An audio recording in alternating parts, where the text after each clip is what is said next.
आप लोगों को बताऊंगी कुछ ऐसे ट्रिक्स जिसके अंदर आप बेकार पड़ी हुई फालतू चीज़ों का इस्तेमाल करके अपने घर के खर्चे को कम कर सकते हैं। ये सारी चीज़ें आज मैं आप लोगों को इस वीडियो में बताने वाली हूँ। इन सारी ट्रिक्स का सबसे अच्छा फ़ायदा ये है कि इनमें किसी भी तरह का फालतू खर्च नहीं होता है। उसके बाद भी आपके सारे काम फ्री में हो जाते हैं। तो चलिए दोस्तों, बिना किसी देरी के आज के इस यूज़फुल वीडियो को शुरू करते हैं। तो यहाँ पर सबसे पहली और यूज़फुल टिप्स है, वो है हमारी बेकार पड़ी हुई चीज़ों को कैसे हम इस्तेमाल करके अपने घर को फालतू खर्चे को रोक सकते हैं। तो दोस्तों, मैंने यहाँ पर एक लिया है पुराना बेकार पड़ा हुआ दिया। ये दिया तो हम सभी के घर में पड़े होते हैं। कई बार हम इसे यूज़ कर लेते हैं, नहीं तो फिर इसे फेंक देते हैं। अब से आप इसे फेंकने से पहले 100 बार सोचेंगे, क्योंकि आज मैं आप लोगों को इसकी एक ज़बरदस्त ट्रिक बताने वाली हूँ, जिसके बाद आपके जितने भी फालतू पैसे खर्च होते हैं वो सारे पैसे आपके बच जाएंगे। तो यहाँ पर आपको लेना है कोई भी एक बेकार पड़ा हुआ दिया। थोड़ा सा आपको इसे ग्रेट कर लेना है ग्रेटर की मदद से। तो यहाँ पर मैंने इसे बहुत ही थोड़ा सा ग्रेट किया है। इसके बाद आपको इसमें ऐड करना है नमक। यहाँ पर मैंने एक छोटी चम्मच के बराबर नमक डाल दिया है। थोड़ा सा आपको नींबू लेना है, नींबू का रस इसमें निचोड़ देना है। अब आप सोच रहे होंगे कि ये क्या है, ये क्या चीज़ है, इससे क्या होगा। तो आपको बता दूँ मैं दोस्तों, ये इतना सा सॉल्यूशन ना इतना ज़्यादा पावरफुल है, ये आपके बहुत ही मुश्किल काम को आसान कर देगा। यहाँ पर दोस्तों हमारे घर में जो तांबे के पीतल के बर्तन होते हैं, अक्सर आपने देखा होगा जब कभी भी हम इसका इस्तेमाल करते हैं तो ये धीरे धीरे काले पड़ जाते हैं। आप में से काफ़ी सारे लोग इसे साफ़ करने के लिए कई तरह के केमिकल का यूज़ करते हैं, पाउडर का इस्तेमाल करते हैं, पैसे खर्च करते हैं। लेकिन आप सिर्फ इस दिए का इस्तेमाल करके बहुत ही आसानी से इन्हें साफ़ कर सकते हैं घर पर ही। आपको बाहर बर्तनों को देने की ज़रूरत नहीं है। आपके घर में जो भी पीतल तांबे के बर्तन हैं, चाहे वो आप उसे पूजा में यूज करते हो या फिर घर में खाने पीने के लिए, तो आप इसे घर पर ही साफ़ कर सकते हैं बिना 1 रुपया खर्च किए हुए। पर्सनली ये वाली ट्रिक मुझे बहुत पसंद आई। आपके देखते देखते ही ये पीतल तांबे के बर्तन तुरंत साफ़ हो जाएंगे। वो बिल्कुल चमक चुके हैं, जैसे कि आप इसे अभी ख़रीद करके लेके आए हों। ये बहुत ही यूज़फुल ट्रिक है। मुझे तो पर्सनली ये बहुत पसंद आया है। आई होप आपको भी पसंद आया होगा। आप किस तरीके से एक बेकार पड़े हुए दिए का इस्तेमाल करके आप इस बर्तन को क्लीन कर सकते हैं। ज़्यादा कुछ नहीं, आपको एक दिया चाहिए, नींबू चाहिए और थोड़ा सा नमक चाहिए। अगली यूज़फुल ट्रिक आती है हमारे यहाँ पर बेकार पड़े हुए पेन को लेकर के। हम सभी के घर में बेकार पड़े हुए 2, 4, 10 पेन तो मिल ही जाते हैं। क्यों ना हम इसका भी इस्तेमाल करें। अक्सर ये खाली हो जाती हैं या फिर इसकी रिफिल ख़त्म हो जाती है, तो हम क्या करते हैं, हम इसे फेंक देते हैं। लेकिन आप क्या कर सकते हैं, इसकी कैप का इस्तेमाल कर सकते हैं बहुत ही बढ़िया तरीके से। यहाँ पर मैं आप लोगों को 2 तरीका ऐसा बताऊँगी जिसके अंदर आप इसका यूज़ कर पाएंगे। जो सबसे पहला तरीका है, इसके अंदर आपको ज़रूरत पड़ेगी एक डबल टेप की।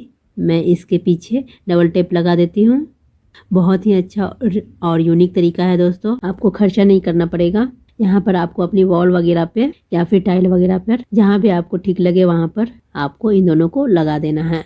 तो आप लोग अब इसका यूज़ किस तरीके से करेंगे ये भी जान लीजिए दोस्तों। अक्सर हमारे घर की जो चाबियाँ होती हैं, घर की कोई भी चाबियाँ हो, गाड़ी की हो या फिर अलमीरे की हो, अक्सर हम क्या करते हैं, इसे इधर उधर रख देते हैं और फिर भूल जाते हैं कि हम इसे कहाँ रखे हैं। तो आप इन कैप्स का इस्तेमाल करके की होल्डर की तरह इस्तेमाल कर सकते हैं, जो कि हम अक्सर मार्केट से ख़रीद करके लाते हैं।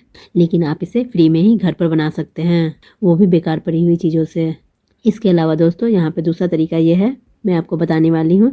अक्सर जब कभी भी हम कपड़े ज़्यादा धो लेते हैं, उस टाइम पर कपड़ों को सुखाते वक्त कपड़ों को सुखाने के लिए क्लॉथ पिन का यूज़ करना पड़ता है। लेकिन कई बार क्लॉथ पिन कम पड़ जाती है, तो आप इन बेकार पड़ी हुई कैप्स का इस्तेमाल कर सकती हैं, बिल्कुल एक क्लॉथ पिन की तरह, क्योंकि इनकी पकड़ बहुत अच्छी होती है। जैसे कि ये क्लॉथ पिन होती है ना, उसी तरीके से वैसे ही इन कैप्स की भी पकड़ होती है। आप इस तरीके से इसका यूज़ कर सकते हैं। कभी आपके पास भी क्लॉथ पिन कम पड़ जाए तो ये ट्रिक ज़रूर यूज़ कीजिएगा। तो चलिए दोस्तों, मैं आप लोगों को अगली ट्रिक बताती हूँ, किस तरीके से आप चूहों को अपने घर से भगा सकती हैं सिर्फ थोड़ी सी चीज़ों का इस्तेमाल करके।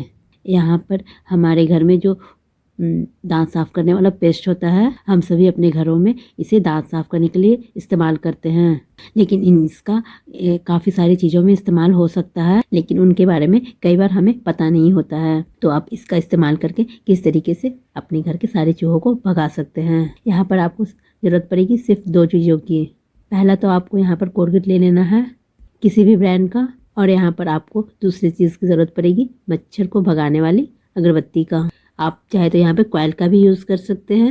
अगर आप कॉयल यूज़ करते हैं तो आपको उसी तरीके से इसे भी बारीक करके इसमें मिक्स करना है। तो हमने यहाँ पर थोड़ा सा कोलगेट लिया है और लिया है और अगरबत्ती का पाउडर। इसे बहुत ही ज़्यादा पतला नहीं बनाना, बहुत ही ज़्यादा बारीक नहीं बनाना है, बस थोड़ा दरदरा रहना चाहिए। अब इन दोनों चीज़ों को बढ़िया से मिक्स कर लेना है।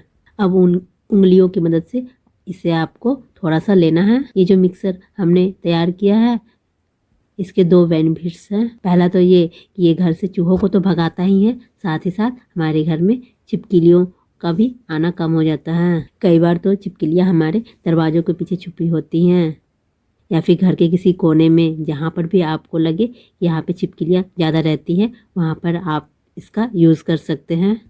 आपके घर से चूहे और छिपकलियाँ दोनों गायब हो जाएंगे एक ही बार में।